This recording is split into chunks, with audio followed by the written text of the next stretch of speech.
Le dropshipping est un business model qui a le vent en poupe depuis plusieurs années déjà. Il consiste tout simplement à vendre des produits en déléguant aux fournisseurs 100% l'opération de logistique.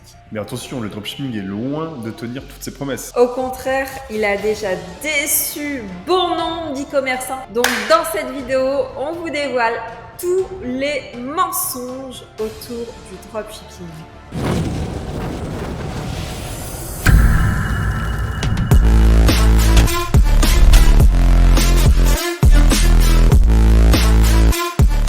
C'est parti avec le numéro 1, le mensonge numéro 1. Faire du dropshipping est facile.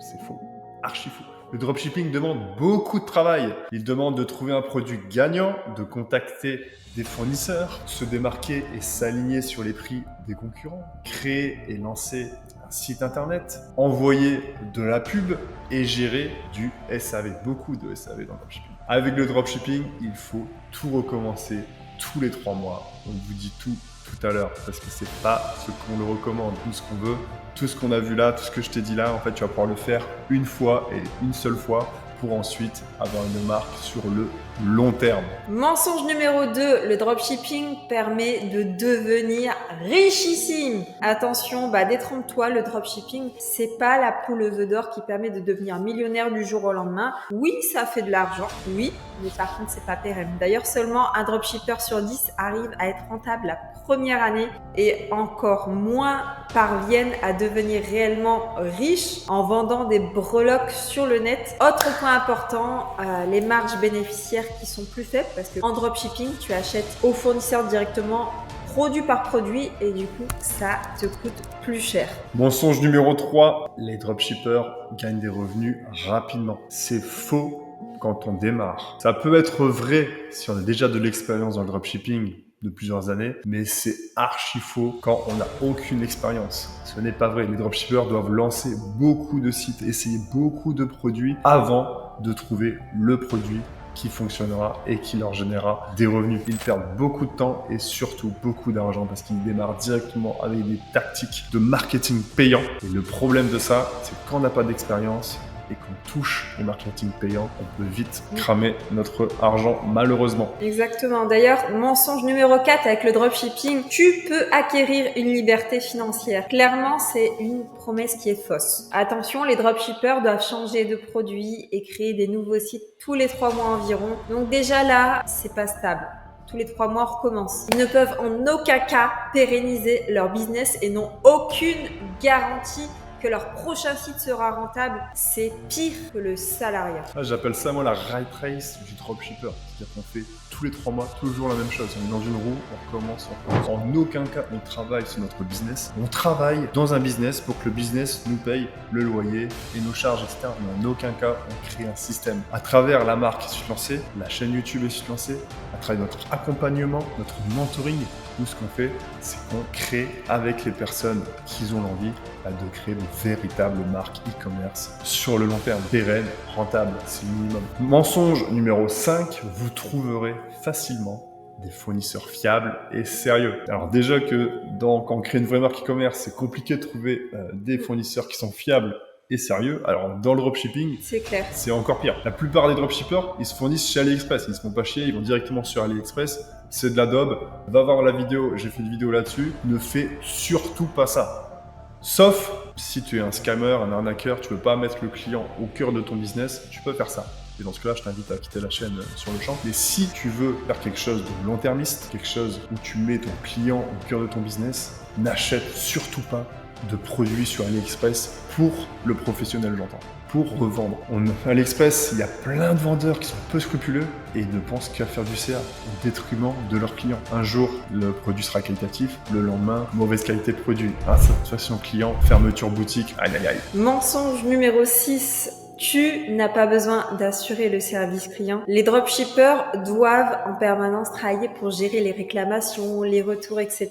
Et il y en a beaucoup. Le taux d'insatisfaction des clients est énorme à cause des délais de livraison qui sont longs, de la mauvaise qualité des produits, des erreurs de commande. La plupart des dropshippers se transforment en service SAV et passent leur vie à faire des remboursements pour ceux qui le font réellement. Business solide, tu as dit ? Moi, j'en suis pas si sûre du tout.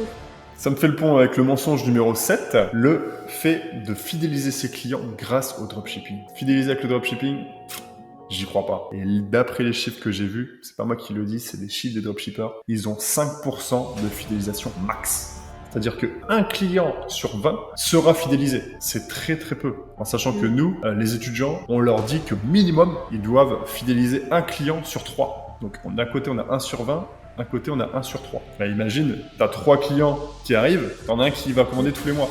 Et de l'autre côté, il te faut 20 clients pour qu'ils recommandent. La différence, elle est énorme. Mensonge numéro 8, en déléguant la livraison, tu as soi-disant l'esprit tranquille.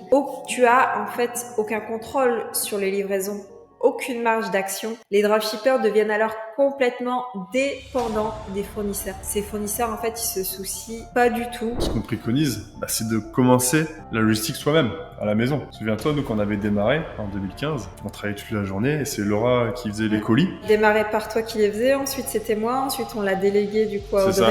Et seulement après, on l'a délégué à une plateforme logistique où on avait dessiné un cahier des charges. Dans un quatrième Exactement, c'est vrai. D'abord c'était Audrey, ensuite c'était la plateforme. Donc voilà, il y a 0 relation de proximité avec le fournisseur, 0 relation de confiance. Tu peux commander la commande pour ton client qui vient de passer commande au fournisseur. Qu'est-ce qui te garantit réellement que ton fournisseur l'envoie à ton client? Rien du tout en fait. Encore une fois, ce sont les clients qui payent le prix fort avec une mauvaise expérience. Et moi, je trouve ça complètement injuste. C'est pas juste pour toi parce que derrière ton business, il peut pas être pérenne si on peut même pas livrer tes clients. Toi, tu payes quand même ton fournisseur d'une manière et le fournisseur, s'il ne l'envoie pas ou s'il l'envoie au bout de 2-3 semaines, 1 mois, derrière, c'est toi aussi qui en paye les pots cassés.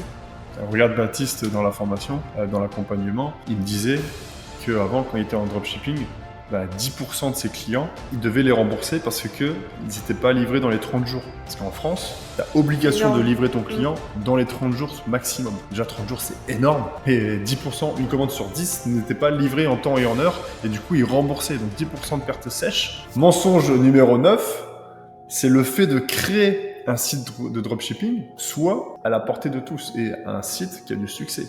Je parle pas de marque parce que dans le dropshipping, c'est pas vraiment des marques. C'est faux, pourquoi? Parce qu'en fait, tu dois trouver un produit gagnant et ça, c'est pas à la portée de tous. Si tu regardes un peu les youtubeurs, les machins, ils vont te dire regarde sur AdPay, regarde ce machin. Mais en fait, ça, il faut bien comprendre que c'est des outils qui te disent quels sont les produits qui sont en tendance en ce moment même. Si t'es novice, t'es néophyte, le temps de lancer ton site, en fait, eux, ils ont raflé tout le marché. Ton produit, il sera en détendance, c'est-à-dire qu'il va baisser. Et toi, en fait, tu auras travaillé pour rien et tu vas recommencer. La tendance, c'est bien, mais c'est juste un bonus. Et tu dois pas reposer ton business sur une tendance qui va durer 1 mois ou 2. Parce que qu'est-ce que tu vas faire le reste de l'année et les années d'après? C'est ça. C'est pour ça que nous, on préconise de se lancer sur une niche, sur une marque, une thématique. Et ensuite, une fois qu'on est bien installé dans cette marque-là, on a des techniques, des tactiques, des stratégies pour détecter ces produits tendance et on va surfer dessus. Pourquoi ça va fonctionner? Parce qu'en fait, tous les dropshippers vont arriver sur ce produit-là. En fait, nous, on aura déjà toutes les audiences Facebook, toute la communauté sur Instagram, la base d'email.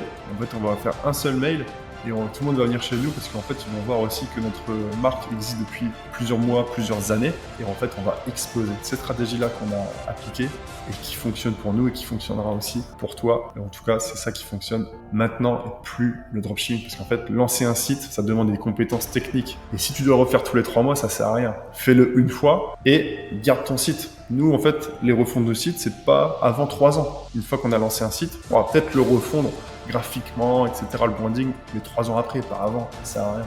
Mensonge numéro 10. Tu n'as pas besoin de payer des publicités. Sans pub, 0 business en dropshipping. Le dropshipping, il repose clairement là-dessus. Pourquoi? Car le dropshipping, il n'y a pas de communauté quand tu démarres, donc il n'y a aucune chance de croissance organique. Tout en vendant un produit que tu n'as même pas entre les mains, que tu ne livres même pas toi-même, tout ça pour être vu, il faut faire de la publicité payante en dropshipping. Pour pouvoir être rentable, il y a des lourds frais de publicité qui plombent les finances et les bénéfices. Donc quelqu'un qui démarre, qui n'a pas d'expérience en marketing, en e-commerce, etc., si tu démarres en dropshipping, tu te mets clairement encore plus d'épines dans le pied, si je puis dire. Ta priorité, c'est la fidélisation client et donc la satisfaction client.